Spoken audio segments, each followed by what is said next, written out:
what to do when you're breaking out. So, Exactly.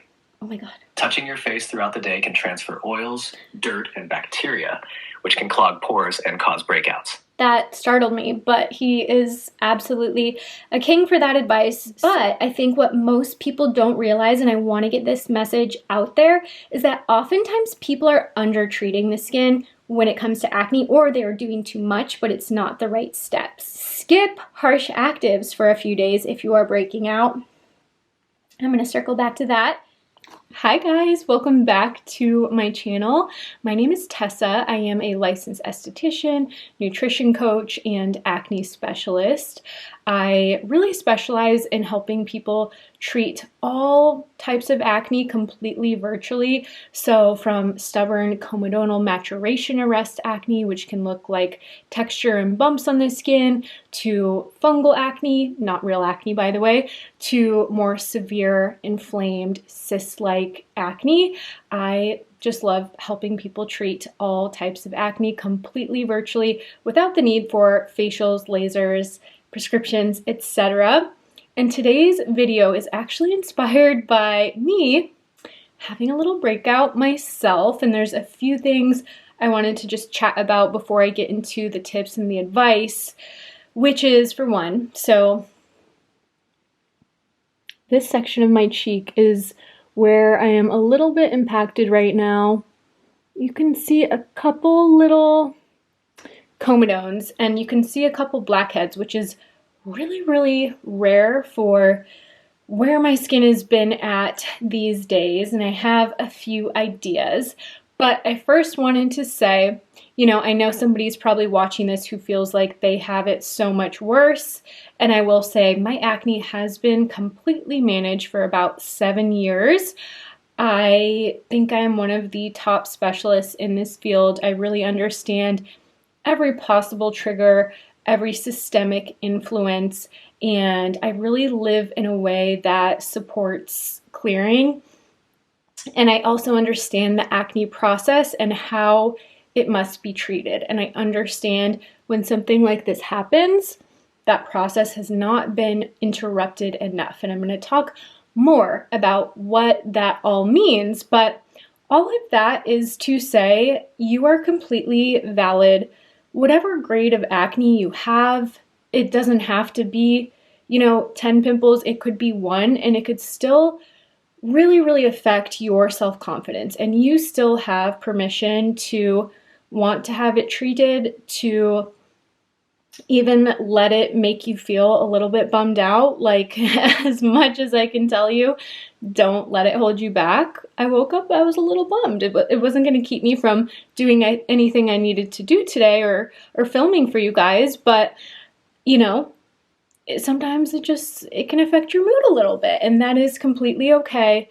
And the other thing I wanted to say was that just because I am having a flare-up now does not mean I'm going back to square one when my acne was not managed. And it's so easy to feel that way when you get a breakout. I see it so often with my clients. It is a little bit of acne dysmorphia, feeling like you're going to have all this acne come back, and seeing or fearing something when you look at your skin or think about your skin that's not really there. See this with clients once we have cleared them and they've gotten to this place they're so happy with their skin, it almost feels unreal. It's like a pinch me moment, because when you have been suffering for so long and you feel truly trapped in your skin, is how I would describe it, it is a little bit traumatizing. You are having something affect your self-image that feels outside of your control, and you don't know what to do to fix it, and you cannot fix it immediately. Is the other hard part. So you sometimes have to sit in this suffering for a little while until it does clear, and hopefully you don't feel like you're suffering, but I'm just saying oftentimes people do feel that way. So once they get clear, it's like they just expect it to come back, and they worry that it could be all taken away from them, and they could feel like they're back in their lowest of low again. And I will say, as long as you continue to follow your treatment plan, and you have a good protocol you are following, you are using your home care routine, and you are consistent, flares can happen, but it's very unlikely those pores are going to get back to a place where they are so overburdened. But flare-ups do happen even to the best of the best professionals, and they can be just a normal part of this process. So I want to tell you what to do when you have a breakout, my perspective versus ChatGPT. I had this idea to just tell you guys what I would do, for this situation, having this little breakout. And then I figured, I bet there are so many people in this position who are now going to ChatGPT and asking it what to do. So I thought it could be interesting if I give you what ChatGPT would say and then what I would say as an acne specialist. So let's get into the video. If you like my content, it would mean so much if you liked and subscribed. I would love to continue growing my YouTube channel. I've been working really hard on it for the past almost a decade. I actually started in esthetician school when I was a baby esthetician, and it is something that is just so fun and rewarding for me. And when you guys find me through YouTube, I truly feel like you understand my personality way better than anyone on Instagram or other social media does, because I feel like YouTube is just, a place where you can better show your personality. So I would love if you subscribed, and yeah, let's get into it. Let's see what good old ChatGPT says. What to do when you're breaking out. Okay. When you're breaking out, the key is to stay calm, avoid overreacting, and make strategic changes to support your skin barrier and reduce inflammation. Here's what to do step by step. Okay, I agree with this first part because, again, it is so easy to see a small situation like this and remember when your acne was the worst it's ever been. That's a quick way to spiral and feel very out of control. We want to stay in control, calm, and productive. But as for the second part, I think this is just like classically what will come up on the internet if you're searching, how do I fix my acne? It's going to tell you it's solely an inflammation problem, and you just need to use basic skincare and soothe your skin. And this is partially true. You definitely need barrier support, hydration, and anti-inflammatories to be able to treat acne. I see so many clients come to me after trying things on their own or even going to the dermatologist, and not only are they breaking out, but their skin is so sensitized, so dry, and so dull that it does not reflect any light. And I always educate my clients that we want the skin reflecting light. That is an indication that we are removing that outer layer of dead skin cells, and the cells have hydration and nutrients to function optimally.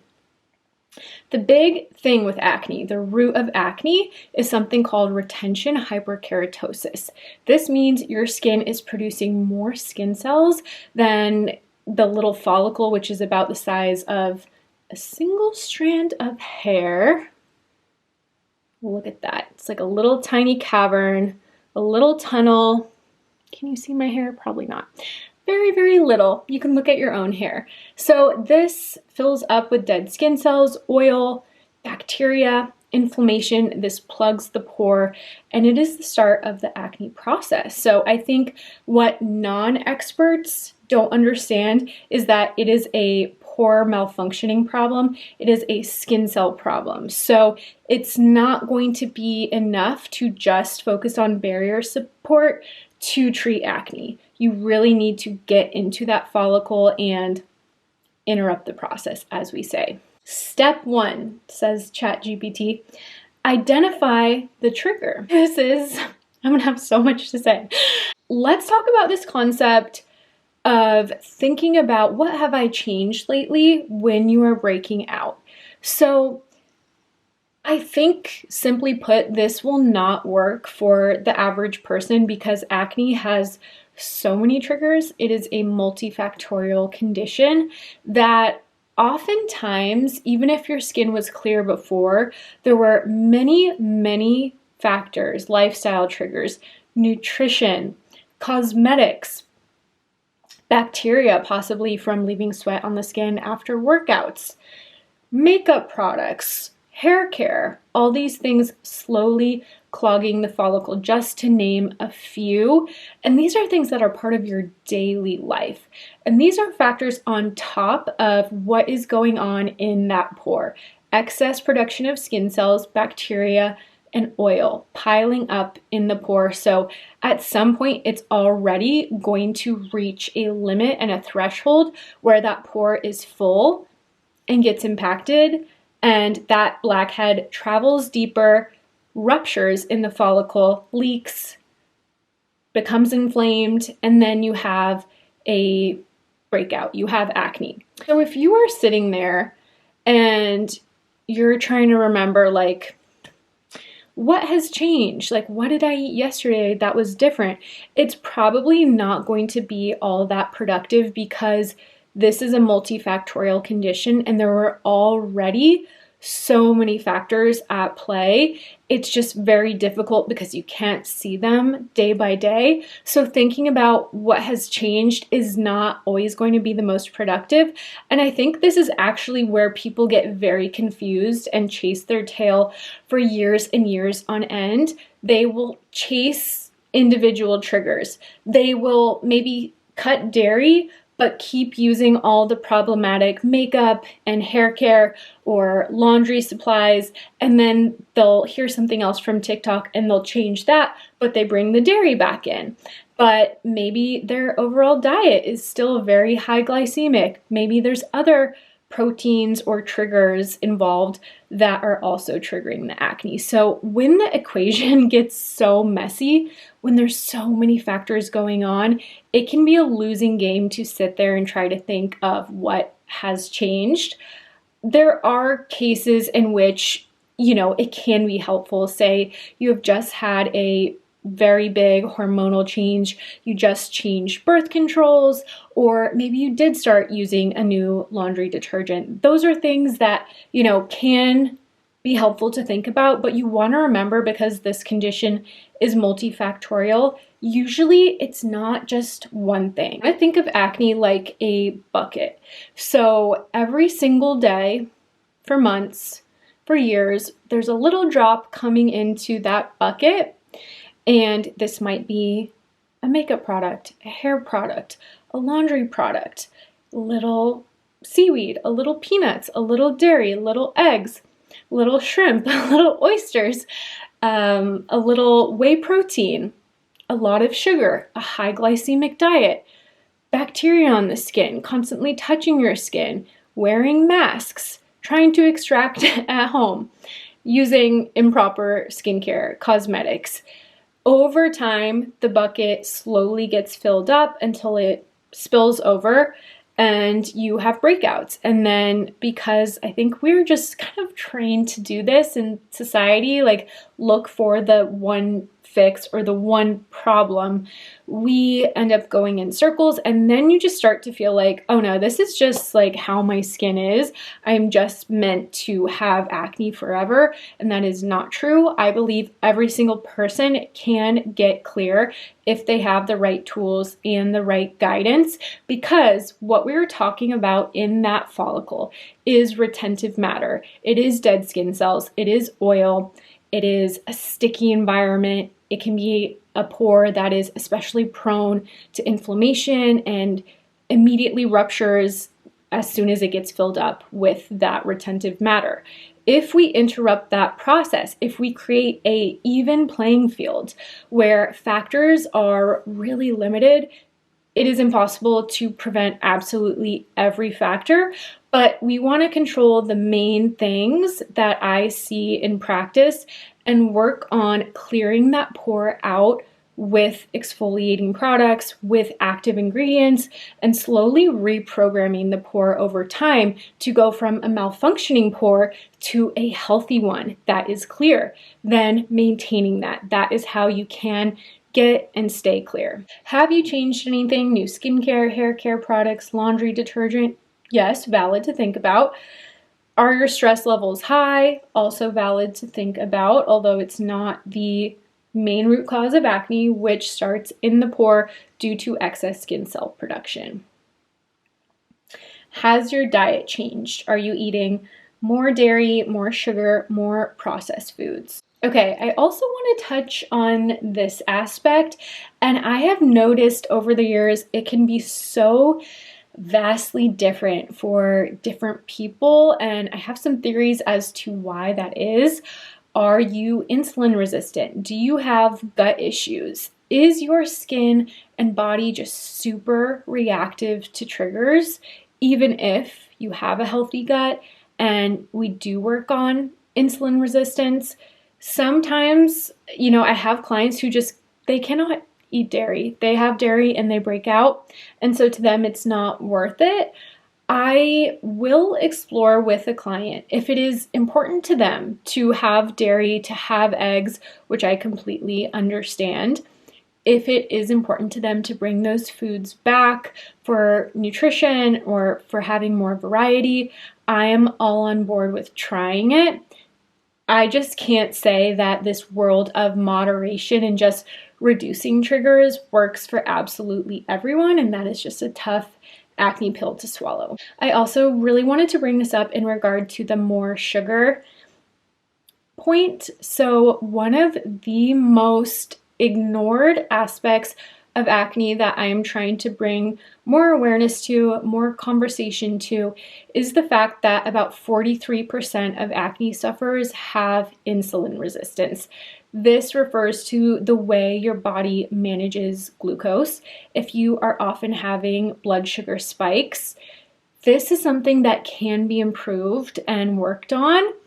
And there are a lot of things I do in practice, working on protein, aiming for a gram per pound of body weight. But remember, it has to be the right proteins, as certain proteins like tofu, shrimp, crab, dairy, eggs, these proteins don't work for all acne-prone people. So you do want to make sure you're getting enough protein, but be conscious of the right type of protein. You want an overall balanced diet. So when you're building your plate, you should have mostly protein, but also inclusion of healthy fats. You want to have some complex carbs, especially if you are somebody who works out often or who trains a lot or has a stressful life. You may need more carbohydrates. So having an overall balanced plate, but really focusing on the protein, the healthy fat, that is a great way to support diet and nutrition. Something else worth mentioning in regards to insulin resistance is that I really put an emphasis on encouraging my clients to strength train so that we can improve insulin resistance and the way your body manages blood sugar. So this might look like 2 to 3 days a week of incorporating strength training with moderate to heavy weight, and having some of the sets or repetitions involve you reaching close to failure or to failure, not fatigue, but failure, so that we can focus on growing the muscle. I will say something I see a lot of, and I love Pilates. I think, lower weight type of workouts can definitely have a place in, anyone's fitness journey. But I just caution people against the type of workouts that are really not building any type of muscle or are all cardio focused. I do see a lot of women who focus on working out almost every day, which is too much and too much stress on the body, but also using very, very lightweight so they cannot really build muscle. And they're also not giving themselves any rest days or recovery where they can grow that muscle. So what I notice is these women are over fatigued, their hormones are not happy. They might be sweating a lot more often, especially if you are mainly focused on cardio workouts or marathons and just running, no strength training, I do see that this can backfire a little bit. So you want to be conscious of your fitness and what you're doing in the gym as well. ChatGPT also mentions hormone changes like PMS, ovulation, birth control, all very valid. Or are you touching your face more often or sweating more? For example, wearing hats, more workouts, or more travel. This is absolutely true, and I will validate. I do notice once I've been working with a client longer and we've gotten them clear or close to clearing, I find they're a lot more resilient and their skin remains more predictable when they travel and their lifestyle changes up a little bit, which is what I want. I want your skin to feel more predictable. It shouldn't be the case that you travel and your skin is completely demolished when you get back home, like your barrier is falling apart, you're breaking out. Those are all signs that we need to work on reprogramming the pore and get your skin stronger, more resilient, and more predictable. And the hats can be a doozy, although I love them for sun protection. You do want to make sure to wash them after each use. I had a client who really, God bless her, she had the best of intentions wearing a hat every day on her walks, but she lives somewhere very hot and humid. So doing that for days or weeks on end without washing the hat ultimately backfired, and she did get congested in that area. Touching your face more, also have to highlight that because it is such a big one. Whether you are just touching your face throughout the day, resting your face on a hand, I notice that so much in consultations. My poor client, they will be sitting there telling me that they're so tired of breaking out in this area with their hand on their face, and we don't realize how much oil and bacteria just builds up from life. So we should not be touching our face throughout the day. Really, the only time you should be touching your face is if you are applying your skincare products. Also, Exactly. oh my God. Touching your face throughout the day can transfer oils, dirt, and bacteria, which can clog pores and cause breakouts. It's best to limit contact with your skin, especially if your hands aren't clean. Applying your skincare products is one of the few times it's okay, but always make sure to wash your hands first. Also, keep your phone and pillowcases clean since they can collect bacteria and oils that can startled me, but he is absolutely a king for that advice. So true.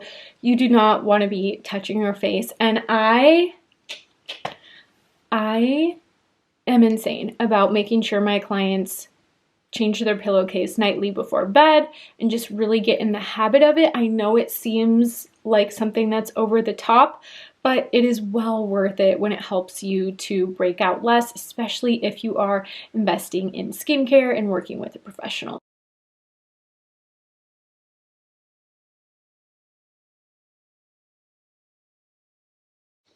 And of course, picking up breakouts or extracting them, you would be surprised how it sets you back when it comes to getting clear. And sometimes we can have low moments. I have no judgment. This is a completely safe space. All of my clients can struggle with this on some level, especially when their acne isn't yet managed, because it does take time. Part of that is we need to work up to more exfoliation and interrupting that process. If we did everything we will ultimately need to do to clear that pore on day one, your barrier would fall apart, you would be very unhappy with me, and you wouldn't be able to continue using your treatments, which is why we need to ease into things. And it does take time for all your lifestyle habits, the whole protocol to really pay off. And that's the hardest part, is the delayed gratification. But the last thing you want to do is try to get those breakouts out yourself, because it will sabotage your progress. Let's talk about how you should actually treat your skin when it comes to products. So, number one best piece of advice is that you should already have a consistent routine in place, and ideally you are using an acne treatment every single night or every single morning and night, because that is truly what it takes to keep acne-prone skin clear. Forget this nonsense that we heard back in the day about you should only exfoliate 3 times a week, or you should skin cycle to give your skin a break. The issue with that is that acne-prone skin builds up with congestion in the pore overnight, millions of skin cells plug that follicle. So we do not want to be taking a break from acne treatments.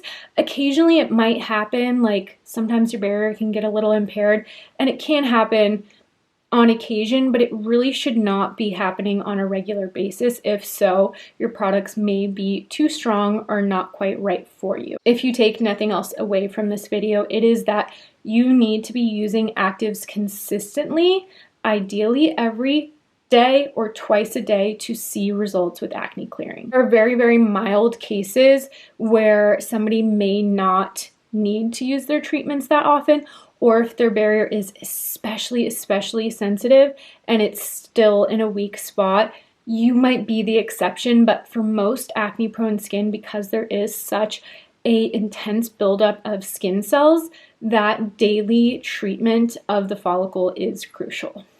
ChatGPT tells us we should go into skin barrier repair mode using a gentle non-stripping cleanser, moisturizer to keep skin hydrated with a non-comedogenic moisturizer. Skip harsh actives for a few days if you are breaking out. I'm going to circle back to that. And use sunscreen daily to prevent hyperpigmentation and further irritation. Okay, we have some thoughts. So a big misconception about acneic skin is that acneic skin equals sensitive skin, or you should treat acneic skin as sensitive skin.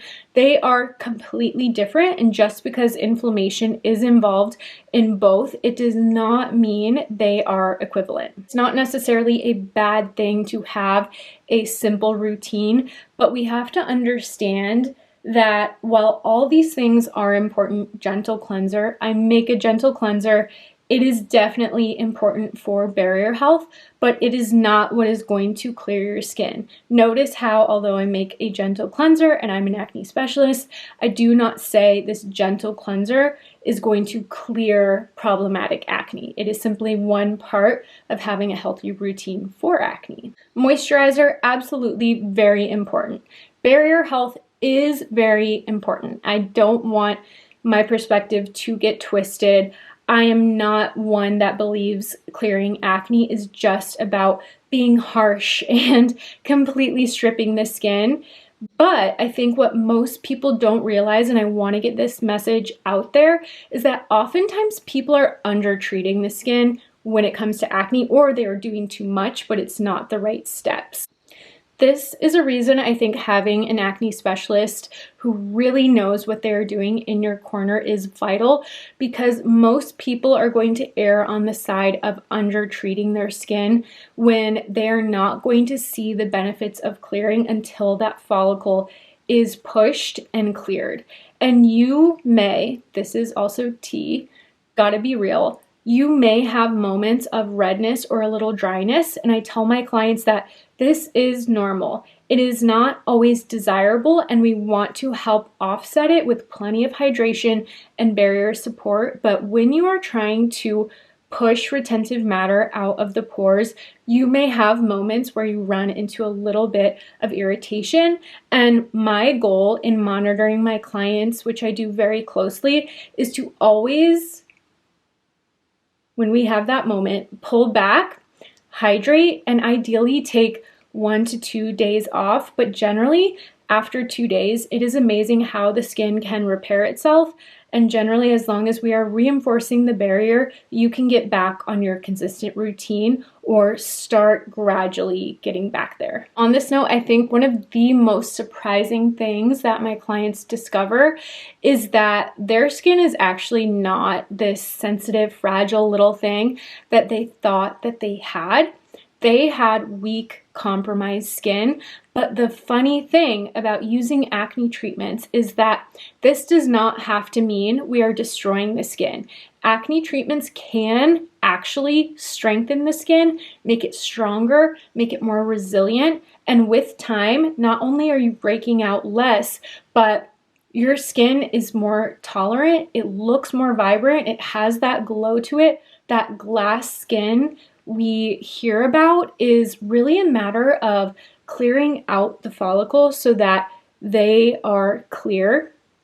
and flat and reflect light. Skipping harsh actives, as ChatGPT says, for a few days is literally like the wrong thing to do. So you don't want to stop your acne treatments when you are breaking out. That is, if anything, the time where you may need to reevaluate if you can handle a step up, because if you're breaking out, we may not be interrupting the process as sufficiently as we need to. And this is why it is important to accelerate an acne routine from time to time. And I think I am the perfect example of this. I have been using the same active at night for a couple of years, and the last couple of weeks, I really, usually do like a little peel, a little exfoliation, masks, a little additional things to give my skin a boost, but I haven't been doing that. Because I have this little breakout, this is a time to think about how can I safely and responsibly increase things and accelerate things a little bit. I did want to share some of my favorite acne treatments with you guys that I am currently using, and my skin is a little bit pink.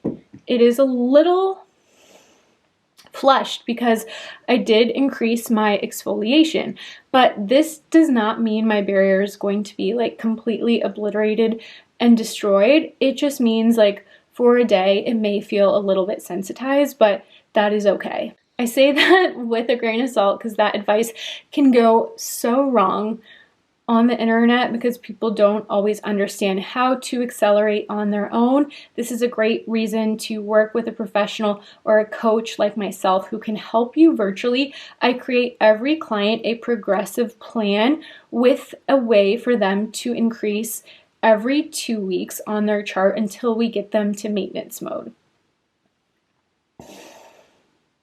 This way you know exactly what to do to increase. You're not going crazy on your own, and I am monitoring your skin every 1 to 2 weeks so I can make sure we're not doing too much too quickly. So what am I doing while I'm having this breakout? For the most part, because I know my routine works for me, I don't need to change the whole routine just because of this breakout. This advice could be so different person to person because I know many people out there are not on the right routine, but say you have been clear for the most part for 6 months, a year, 2 years, 3 years. If that's the case, you may not need to, wipe out the whole routine. You could just add in a couple little boosters. But the main message of this video is that you want to be consistent every single day, and you do not want to take breaks because you're breaking out. You just want to think about how you can up the ante a little bit. So, some of my absolute favorites. If you don't know, benzoyl peroxide is the most effective ingredient for acne. So, unless you are allergic, which is rare, it is more possible to have redness and dryness as a side effect of benzoyl peroxide. Doesn't necessarily mean you are allergic. So if you can tolerate benzoyl peroxide, there are a lot of great options that I love. I do love Glymed Plus's benzoyl peroxide products because they are very balanced and soothing. Jan Marini also makes some amazing ones. I love her 2.5% wash. It's very, very gentle and well tolerated, and most acne prone people can add this to their routine either every day, every other day if that is too much, but if you can use it after sweating or workouts, it's really going to help you out. Next, I have her acne treatment lotion, and another point I want to make is that acne is not meant to be treated in the spot treatment method, because we don't know where the next breakout is going to occur. It can take even 90 days for acne to form, so spot treating is a good way to ensure you are treating that breakout at the end of its life cycle when it already has to run its course, and you're not preventing any other follicles from getting impacted. So you want to use a benzoyl peroxide all over the face if tolerated. Okay, this one is a little niche. The Peptide Micro Scrub from Glymed, I absolutely love. This is not a treatment for inflamed acne. So inflamed cystic acne, no scrub. If you have little blackheads or non-inflamed congestion like me, this is a great one for you. This little pocket of blackheads pop up and some little comedones, so this is actually perfect and a great way to add a little boost to my routine. So this morning I gave myself a little facial in the shower. I started by cleansing my face with the benzoyl peroxide cleanser. Then I actually followed with this Peptide micro scrub. I use very, very gentle pressure for about 30 seconds just with my fingertips, and you don't need to use a lot of pressure, just be very, very gentle if you are using a scrub. Lastly, I use the mattifying sulfur mask from Glymed. After I did the benzoyl peroxide wash and the scrub, I did do the sulfur mask just for about 3 to 4 minutes. On my skin, this is pretty strong. I do think sensitive skin can handle it, but I do feel a pretty strong reaction when I first apply the sulfur, which can be normal. It's not necessarily a sign that your skin is burning, it's just reacting to the sulfur. 10% sulfur, it does have soothing components. I like it a whole lot more than a lot of the prescription sulfur washes, which can be very, very drying. And I would say this does not have a super drying effect, but it does help to control oil and inflammation and works really well if a breakout pops up for you. That was the process I added to my morning routine. And then tonight, I will double cleanse per usual. I will use my normal routine, and then I will be layering the 10% benzoyl peroxide as the last step in my routine at night. I hope you guys liked this video or found it helpful. Please comment any questions you have about acne below for me. I want to film a lot more content this summer, so any questions would be super, super helpful to me. I love you so much. If you are struggling with acne, just know you are not stuck with this forever. There is a way out. If you would like and need help, I will leave my link to my virtual services in the description box. For anyone it may be of help to, but otherwise I have so many free resources. I have my Instagram at mysdtessa. I have my podcast, The Treatment Room. I have this channel, but there is seriously like an endless plethora of content and advice if you want. Oh, also my TikTok has a lot of good tips and advice and little quick videos as well. So check those out. Thank you guys so much for watching. I love you, and I will see you in the next video.